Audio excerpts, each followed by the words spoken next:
Oui, de toute façon, c'est un... moi, j'ai fait presque toute ma carrière, pas toute, mais en tout cas les 10 dernières années de Formule 1 avec lui, et en étant adversaire sur la piste, sa disparition a été quelque chose de durement ressenti par tout le monde.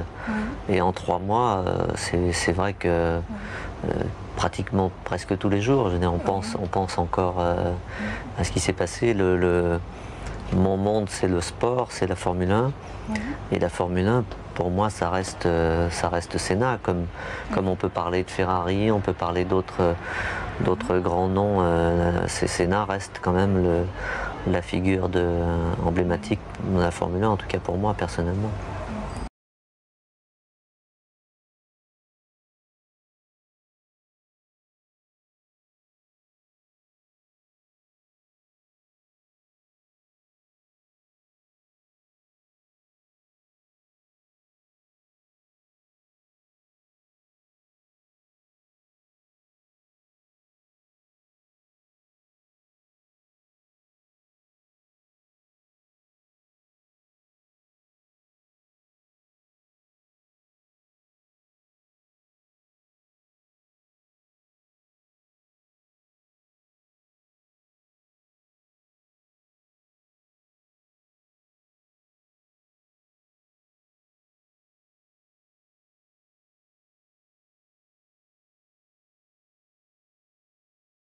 Au moment où il était à l'entrée de Formule 1, alors quelle impression vous aviez de ce jeune Brésilien comme pilote? Quand on est un peu expérimenté, comme je l'étais, qu'on voit arriver un jeune pilote comme ça, c'est très difficile de juger. Tous les jeunes pilotes, et je crois que j'étais un peu comme ça, ont tous un peu la même approche. C'est-à-dire qu'ils sont tous un peu réservés. Ils ne voient qu'une chose dans leur vie, ils sont axés sur la Formule 1, axés sur la compétition, et il n'y a presque rien d'autre qui compte. Et tous les jeunes pilotes sont un peu comme ça. Donc pour moi, il était pareil que les autres. Je ne savais pas encore qu'il était plus doué ou exceptionnel, parce qu'on ne l'avait pas vu beaucoup. On l'avait vu avec la Toleman, mais c'est Monaco en 84 qu'il a vraiment découvert. Oui. Alors justement sur ce Grand Prix de Monaco, beaucoup de monde a parlé et écrit et lu de ce Grand Prix, puis de la position d'Ayrton. C'est-à-dire s'il y avait un tour de plus, il aurait pu dépasser Prost comme ça. Mais vous, sur la McLaren qui était en tête, qu'est-ce que vous avez pensé en ce moment-là avec le jeune Brésilien qui suivait? De toute façon, quand c'est une course très difficile, c'était une course très difficile. Depuis un tour ou deux, il pleuvait beaucoup plus. Et pour moi, il n'était pas un concurrent sérieux au championnat du monde. Donc, que ce soit lui ou un autre, pour moi, le plus sérieux, c'était Niki Lauda. Et Niki avait abandonné. Donc, cette course-là, j'ai eu beaucoup de chance et beaucoup de malchance. Parce que beaucoup de chance que peut-être qu'ils ont arrêté la course, parce que ça m'a fait une victoire de plus. Je crois qu'il y aurait eu certainement pas un tour, mais il aurait fallu 2-3 tours, et peut-être que Ayrton m'aurait certainement dépassé d'ailleurs. J'ai commencé à avoir des problèmes de frein. Mais 2 tours de plus, on aurait atteint les 75% de la distance, et j'aurais marqué 6 points au lieu de 4 points et demi. Et j'aurais été champion du monde cette année-là en 84. Donc il faut rester raisonnable. Mais c'est vrai que pour lui, c'était une course qui médiatiquement a été très importante. Et vous, en ce moment-là, vous avez trouvé en lui la nouvelle étoile de Formule 1, par exemple? Sur une course, on peut pas dire. C'est après, avec le temps, sur une course. C'est très aléatoire. Peut-être que sa voiture, on se pose toujours cette question, on se dit peut-être que sa voiture marchait très bien sous la pluie, qu'il était réglé comme ci ou comme ça. Au début de course, moi je marchais vraiment très bien. Après, ça a été un peu moins bien quand il y avait beaucoup d'eau. Mais ce qui m'a surpris le plus, c'est que quand on s'est vu avant le podium, Oui. et je lui ai serré la main et je lui ai dit well done, j'ai dit bravo. Oui. Et il était très très déçu. Très Oui. très déçu et très mécontent qu'on ait arrêté la course. Tout de suite, il avait déjà ce caractère de... bon, c'était la première fois qu'il était sur le podium, la première fois qu'il finissait deuxième, mais Oui. il n'était pas du tout satisfait. Moi non plus d'ailleurs, j'étais pas satisfait parce que j'aime pas gagner une course comme ça, mais j'étais satisfait du fait que c'était une course qui devenait très très dangereuse et qu'il pleuvait beaucoup plus. Mais c'est là où les gens ont commencé à... D'ailleurs, certaines catégories de journalistes commençaient à vouloir un peu rivaliser les deux. Commencer la rivalité en disant que j'avais fait arrêter la course, choses comme ça. C'est ridicule. Voilà.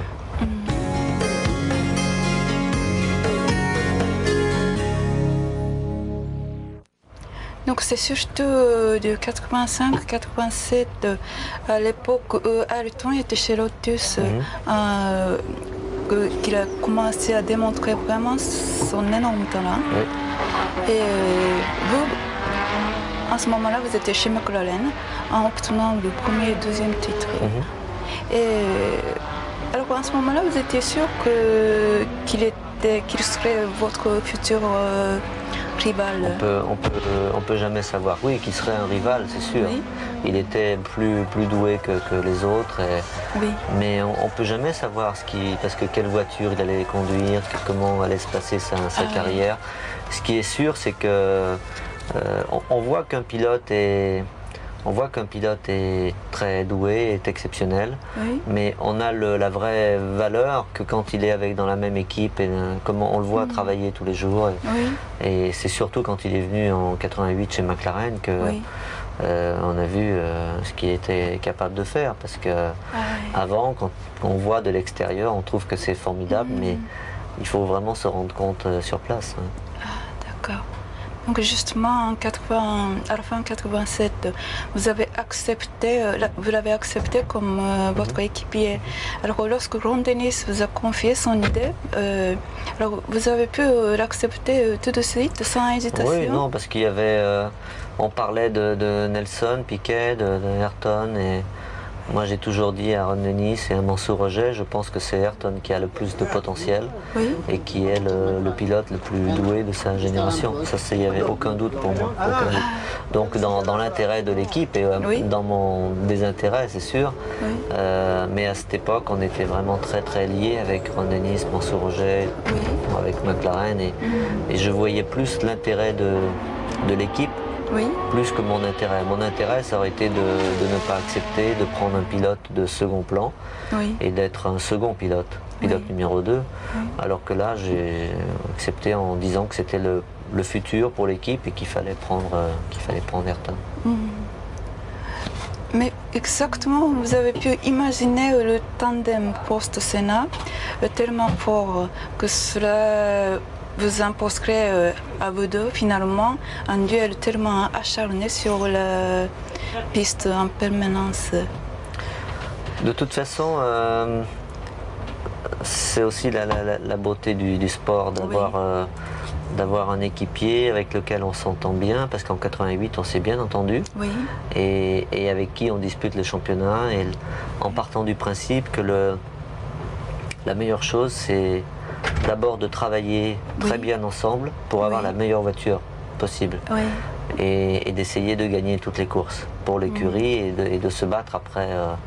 Donc c'était un peu la philosophie aussi bien de lui que de moi. Mais lui, sa philosophie, c'était vraiment de me battre. C'était normal parce que c'était le jeune qui arrivait. Moi, j'avais plus d'expérience et j'étais déjà établi. Donc, mais en 88, il n'y a pas eu de problème, aucun problème. Et à ce moment-là, vous avez joué un petit peu un rôle d'aîné, frère aîné, comme ça? Oui, un petit peu, parce que lui était à l'écoute, il était... mais bon, petit à petit, lui, il a fait son travail, il avait son système, sa manière de voir les choses. C'est dommage qu'en 89, on ait eu des problèmes, mais même quand on avait des problèmes, on avait une manière de travailler et un professionnalisme qui était absolument parfait. C'est-à-dire que il y a eu une époque où on ne se parlait pas beaucoup. On avait vraiment des problèmes. Oui. Et même quand on ne se parlait pas, quand on rentrait dans le motorhome pour faire le briefing, c'était complètement oublié et on échangeait toutes les informations et on travaillait ensemble pour avoir la meilleure voiture possible. Et ça, c'était vraiment, vraiment super. Vous vous êtes discuté dans le motorhome, un briefing comme ça? Tout le temps, on parlait toujours. Pas en passant par votre ingénieur? Non, jamais. Ça n'a jamais été comme beaucoup d'autres pilotes ont fait. Jamais on a travaillé séparément. On a toujours travaillé, mis tout en commun, et ça, c'était vraiment fantastique. C'est-à-dire même en 89? Même en 89, surtout en 89, parce qu'en 88, tout allait bien, et en 89, c'était un peu moins bien, mais on a toujours continué à travailler de la même manière. Toujours.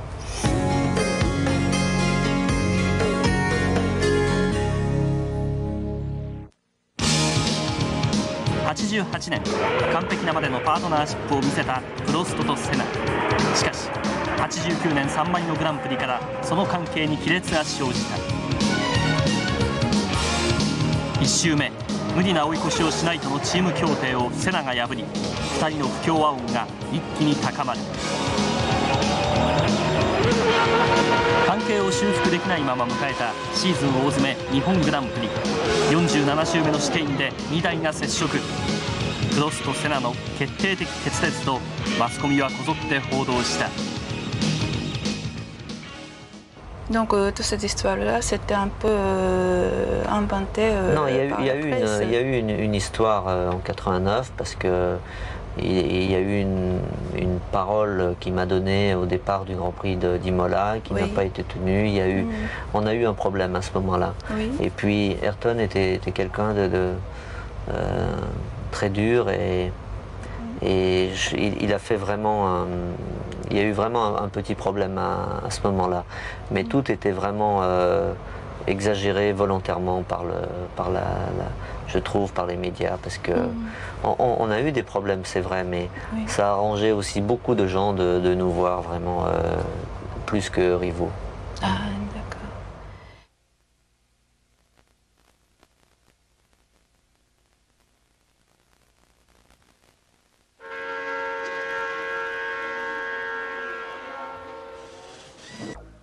My main concern is really to get my car right and get my conditions right. And then if that happens, I have a very good chance to win. It's gonna be tough, but I have a good chance. So I have nothing to lose. I have only to go for a win, for a victory, and that's what I intend to do. 巨人短回失うものは何もない矢のようなドライバーアイルトン・セナ。バックストレッチで光となるか。音速の貴公子とも言われるセナはグランプリ出場93回目にして早41回のポールポジションを取った。Quite happy to be second. We see tomorrow. Normally there's less difference on the rest setting. As I saw this morning, it was not bad. So everything is still open. I'm going to push for sure, but I'm going to see what happens. So don't want to push more than normal. F1 大宇宙の巨星として君臨する余裕のアラン・プロスト。フランスはブルゴーニュ地方が生んだ2大名物はワインとプロスト。通算30回の優勝をマーク。鈴鹿で勝てばワールドチャンピオンが転がり込んできます。プロスト決勝グリッドの模様をご覧いただきましょう。まずポールポジションアイルトン・セナ。コースレコードで指定席獲得。2番手は宿敵プロスト。セカンドローは案の定フェラーリの2台ベルガーとマンセルがいる。セナの斜め後ろにヒットマンがいる。しぶといパトレーゼは5番手、ラニーニ大健闘の6番手であります。そしてその後ろモデナ、ラリーニといったピレリ勢若手の台頭が見られる。さらに12番手今シーズンベストポジションだ中島悟がいる。中島の後方ブランドルから21番手ベルント・シュナイダーに至るまで42秒台の9人が集団を形成。レイトンハウスの2人はこの中にいる。さらにアローズの2人チーバー、ワーウィックはちょっと振るわず後方だ。最後尾はフライングドクタージョナサン・パーマーに至るまで26台の風のクリエイターたちが日本でスピードの博覧会を展開します。さあ間もなく熱狂の導火線に火が伝います。フォーメーションラップの始まりです。間もなくです。魂の祭典。さあ間もなくあの NA のエンジン音が鈴鹿サーキットにこだまします。赤から青に変わる。さあ今スタートです。フェラーリも行く。さあ第1コーナーの飛び込み、おプロストが前に出た。プロストが取りました。プロストが取りました。その後ろセナ、2位をついてセナ、そして3番手フェラーリ勢がベルトンと続いていく。さあプロストが取りまして複合コーナー第1から第2コーナーです。それからエンジンに差し掛かろうというところ、なだれを包んだように飛び出していきました各マシーン。ダムがまるで決壊した大洪水のよう、あるいは地上を渡るトンネルのようだ。さあ2番手のセナのオンボードカメラが映し出されています。先頭はプロスト、2番手セナであります。押し掛けで、コースに出てったわけですけれども、そのプレーですね。はい。さあここで先ほど戦慄の一瞬を見てみましょう。プロストも寄せてコーナリングしてきましたからね。寄せてますね。寄せてますね。怨念のツインズになってしまいました。これはですね、プロスト潰しちゃえばですね、極端なこと言いますよ。プロストが潰しちゃっても、もうこれでプロストワールドチャンピオンになれますからね。そうですね。さあもう一回リプレイ。全く予断を許さない状況。インを刺しましたね。はい。ここで気がついて右にハンドル切ってるんですね。プロストは。これでプロストがもしセナが失格であれば同時にプロストのワールドチャンピオンが決定してしまいます。そうです。はい。全くわからない展開になりました。っていったさまざまなベルガー、マンセルをはじめとしてナニーニが、欠場したマシンを押しのけるかのようにしてナニーニがトップ、そしてセナが2番手、その差は4秒ちょっと、4秒6になっています。そうですね。はい。今左側で先ほど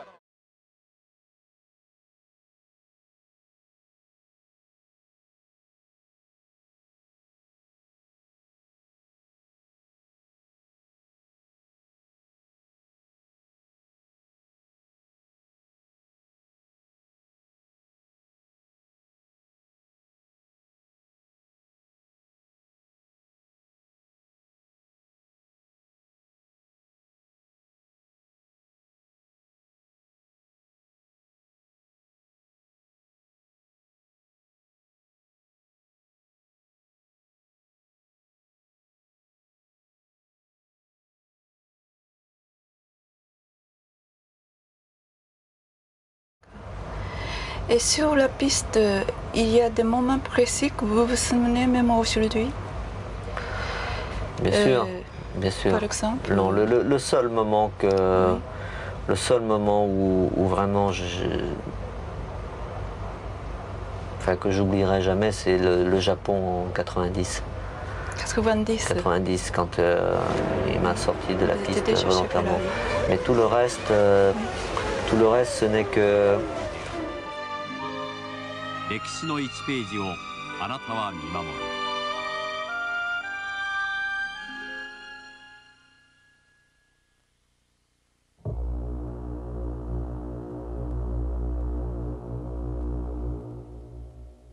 セナが今日ここで勝てば決まりなんですね。はい。それをアラン・プロストが阻止できるかどうか、これがもう見ものです。そしてもう一つマシンの方なんですけれども、こちらもマクラーレンホンダ対フェラーリのコンストラクターズチャンピオンもかかっているんですね。はい。ですから今年の日本グランプリはダブルタイトルマッチになったわけです。人間とマシンが世界一のスピードを競う F1、いよいよ鈴鹿クライマックスです。そうですね。それではそのドライバープロスト、セナのインタビューを聞いてみましょう。It's always a bit disappointing when you are only 2 tenths behind Senna, but also on the other side to be 2 tenths behind him is already something important, because when I am behind him only 2 tenths, that means that my car is very good and in the race condition, because they are a little bit better in qualifying still, so I'm very confident for the race. I have a tremendous following here in Japan. I think it's probably the biggest following outside Brazil, maybe in numbers even higher, because Japan has a lot of population. And it's a special feeling to race here in front of such a crowd. And I hope I can give them my third victory here, because as far as I'm concerned, I won here last year too. Well, best of luck.